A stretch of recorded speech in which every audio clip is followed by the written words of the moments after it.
মায়াপুরে এসে এখন আমরা হোটেলে ঢুকে গেছি।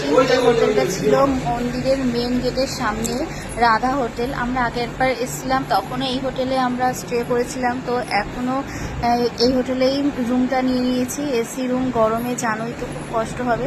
তো যাই হোক, নিজের বাড়ির মতন একদম নিজের রুমের মতন গুছিয়ে নিয়েছি। এটা ছিল জালনা, আর পাশে আর একটা রুম নিয়েছি ডবল বেডে। ওটার মা বাবা, মাসি, মেসো, ভাই ওখানে আছে। আর এখন চলো গিয়ে সুজির হালুয়া খাওয়া যাক। মা হালুয়া বানিয়ে নিয়ে এসছে। ক্লাসের মধ্যে সুজি খাওয়া হচ্ছে। আর এই যে এটা কিসের মধ্যে খাচ্ছে সুজি? এই যে খাও খাও, প্লেটে সুজি খাও। আর গ্লাসের সুজি, গ্লাসের মধ্যে সুজি। এই সুজি করে নিয়ে এসছে, ঝাল সুজি খাচ্ছে গ্লাসের মধ্যে। আর একজন ক্লান্ত হয়ে শুয়ে পড়েছে, আর একজন খাবারের জন্য টিকিট কাটতে গেছে। কি আবার পায়েসও নিয়ে এসছে, ভগবান! এখানেই কত খাবার দেবে মায়াপুরে।